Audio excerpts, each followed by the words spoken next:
वंदे मातरम बच्चों, कैसे हो आप।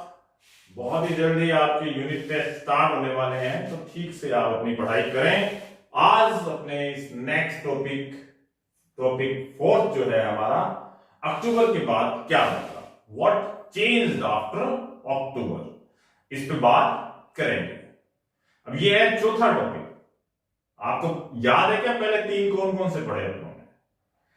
फर्स्ट 3 टॉपिक्स जो थे उनके टाइटल क्या थे, थोड़ा सा दिमाग पे जोर डालो। जैसे हमने फर्स्ट टॉपिक में पढ़ा सामाजिक परिवर्तन का युग, सेकंड टॉपिक में हमने स्टार्ट की रशियन रिवॉल्यूशन, और थर्ड टॉपिक जो हमने अभी थोड़ी देर पहले ही खत्म किया है वो था पेट्रोग्राड में फरवरी की क्रांति।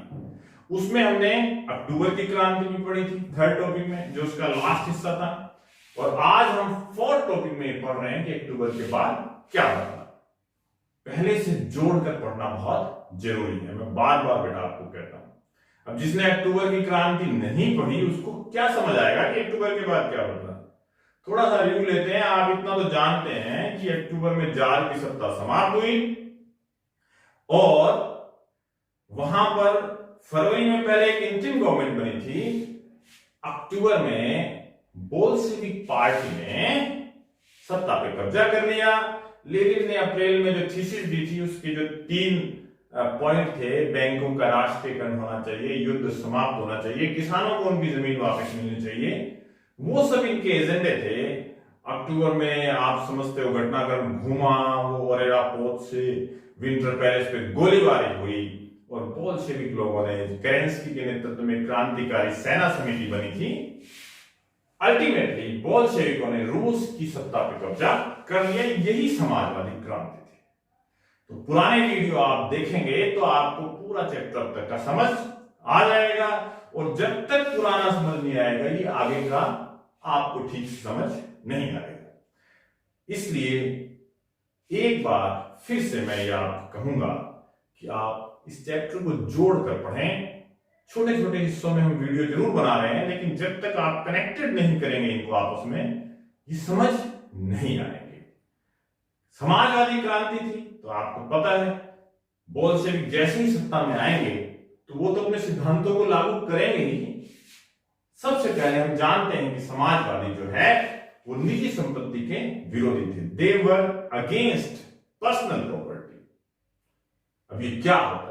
सामाजिक परिवर्तन के युग के बाद आपने देखा था यूरोप में समाजवाद आना, वहां पर देखा था समाजवादी क्या थे।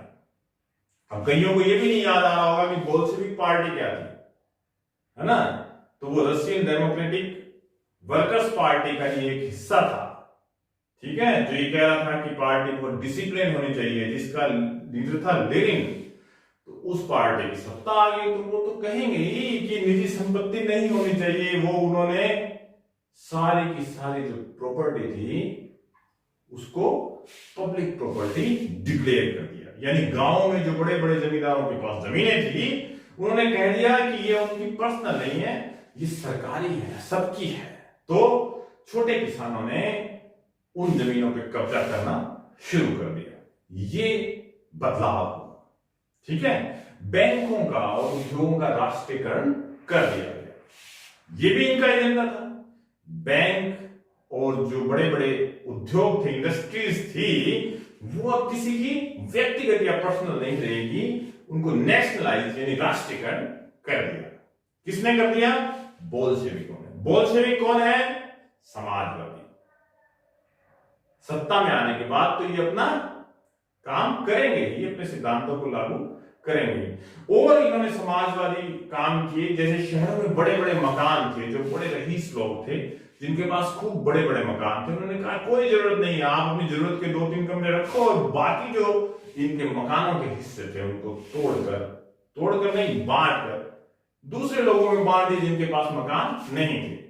आपको सुनने में सभी चीजें बहुत अच्छी लग रही होंगी। आपको लग रहा होगा कि हाँ, समाजवादी तो सभी जगह होने चाहिए या समाजवादी क्रांति हर जगह होनी चाहिए। लेकिन चलो, जब अंत तक हम ये पाठ पढ़ेंगे तो पूरी बात समझ आएगी।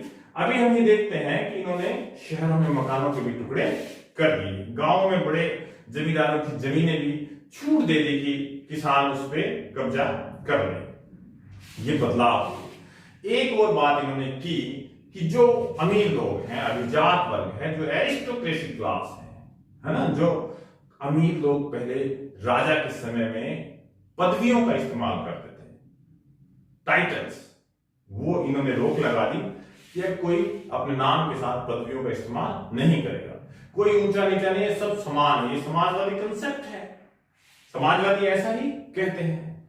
एक चीज और है, इन्होंने आर्मी की वर्दी भी चेंज कर दी, मतलब वो राजा की आर्मी से अलग दिखाना चाहते थे। ऐसे ही उन्होंने एक परिधान प्रतियोगिता यानी एक क्लोथिंग कंपटीशन किया और उसमें एक टोपी का चुनाव किया। बुदियोनोका एक तरह से क्रांति की प्रतीक रशियन टोपी थी। ये पिक्चर में भी आपकी स्क्रीन पर हम दिखाने का प्रयास कर रहे हैं। तो ये बदलाव हुए, क्या इतने ही बदलाव हुए? नहीं, उन्होंने और भी अक्टूबर के बाद बड़े स्पष्ट बदलाव किए। ये जो बोल्शेविक पार्टी थी, इसका नाम बदल के कर दिया गया रशियन कम्युनिस्ट पार्टी। वही अंतरिम सरकार के समय जो डिसीजन हुआ था कि एक संविधान सभा बनाई जाएगी जो रूस का फ्यूचर डिसाइड करेगी, याद है किसी को, जो हमने पिछले वीडियो में डिस्कस किया था? बिल्कुल, उसके लिए चुनाव हुए नवंबर 1917 में। अक्टूबर में सत्ता में आए और तुरंत, बहुत जल्दी थी इन लोगों को, नवंबर में चुनाव हुए, यहां पर इनको धक्का लगा। इन चुनावों में इनको बहुमत नहीं मिला, यानी बोल्शेविक पार्टी को संविधान सभा के कॉन्स्टिट्यूएंट असेंबली के इलेक्शन में मेजोरिटी नहीं मिली। देखो क्या था बेटा कि इन लोगों ने जैसे ही सत्ता पे कब्जा किया था 24 अक्टूबर 1917 को, तो इनको सबसे पहले मान्यता दी थी अखिल रूसी सोवियत कांग्रेस ने, all Russian Congress of Soviet ने, ठीक है। तो वहां पे इनको मान्यता थी, पर ये जो संविधान सभा के चुनाव हुए, यहां इनको बहुमत नहीं मिला। और तनाव जब बढ़ा, जनवरी में जो बोल्शेविक पार्टी के प्रपोजल थे, जो ऊपर हमने अभी सभी बदलाव पढ़े, उन बदलावों को इसी कॉन्स्टिट्यूएंट असेंबली ने, इस संवैधानिक सभा ने नकार दिया, रिफ्यूज कर दिया कि हमें ये एक्सेप्ट नहीं है। अब बोल्शेविक पार्टी सत्ता में है, पर उसके प्रस्तावों को संवैधानिक सभा नहीं मान रही है, तो फिर क्या होगा? दिक्कत आ गई ना। अब मान लो कि सरकार का ही संसद नहीं माने कहना, तो ये तो दिक्कत आ गई। तो लेनिन ने उस संवैधानिक सभा को भंग कर दिया, डिसोल्व कर दिया, यानी हमें कोई जरूरत नहीं है संवैधानिक सभा की। ये एक तरह से सत्ता पे और अपना पुख्ता कब्जा था। क्या तर्क दिया गया, ये देखो ध्यान देने वाली बात है। उन्होंने कहा ये जो चुनाव हुए थे ये सही नहीं थे, अभी देश में स्थितियां ही अच्छी नहीं है, जो ये अनसर्टेन कंडीशंस हैं, अनिश्चित परिस्थितियां हैं, इसमें चुनी गई सभा लोकतांत्रिक नहीं होती। इससे ज्यादा लोकतांत्रिक, इससे ज्यादा डेमोक्रेटिक है अखिल रूसी सोवियत कांग्रेस। सिंपल सी बात है, क्योंकि ये बोल्शेविकों को सपोर्ट करते थे। इसके बाद इसी अखिल रूसी सोवियत कांग्रेस को संसद का दर्जा दे दिया गया, यानी यही पार्लियामेंट है देश के अंदर, यही संसद का काम करेगी। अक्टूबर के बाद एक और महत्वपूर्ण बदलाव की हम चर्चा करते हैं। In March 1918, despite opposition by their political allies, the Bolshevik made peace with Germany at Brest Litovsk. ये ब्रेस्ट लिटोवस्क का आपको ध्यान रखना है, यानी ब्रेस्ट लिटोवस्क में एक संधि की गई जिसके द्वारा रूस ने अपने आप को प्रथम विश्व युद्ध से अलग कर लिया। जर्मनी के साथ ये संधि हुई थी, जो बहुत ही इम्पोर्टेंट बदलाव था। इसके बाद इन्होंने अपने विरोधियों को धीरे धीरे समाप्त करना शुरू कर दिया। जो भी बोल्शेविकों की आलोचना करता था, एनकेवीडी और ओजीपीयू, जो इनकी पुलिस थी गुप्तचर, जिसको पहले चेका कहा गया, ये उन लोगों को गिरफ्तार करती थी।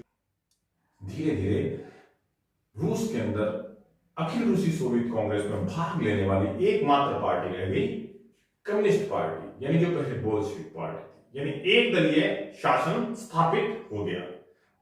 एक और चीज यहां पर हम डिस्कस करेंगे कि बहुत से लेखक और कलाकार इनके साथ आए। उनको लगता था कि समाजवादी बदलाव बहुत बढ़िया है और सामाजिक बदलाव की अपेक्षाओं को लेकर, सपनों को लेकर इन्होंने कम्युनिस्ट पार्टी को सपोर्ट किया, पर बहुत ही जल्दी इनसे मोह भंग होने लगा, है ना। ये इनके खिलाफ हो गए, क्योंकि कम्युनिस्ट पार्टी ने इन पे सेंसरशिप थोप दी थी। सेंसरशिप का मतलब होता है कि आप कोई चीज बिना पार्टी की परमिशन के नहीं बना सकते, बिना पार्टी की परमिशन के नहीं छाप सकते, पहले आपको पार्टी को दिखाना होगा। इस तरह की चीजों को सेंसर कहते हैं, यानी आप सब कुछ उनसे पूछ के करोगे। तो इसलिए लोग धीरे धीरे उनसे निराश हो गए। ये सभी अक्टूबर के बाद के बदलाव थे, है ना। तो यहां पर आपको बहुत सिंपल सा क्वेश्चन करना है इन सबको समेटते हुए कि अक्टूबर के बाद क्या बदला, व्हाट चेंज्ड आफ्टर अक्टूबर इन रसिया। ठीक है बच्चों, छोटा सा टॉपिक है, अच्छी तरह से करें। जय हिंद।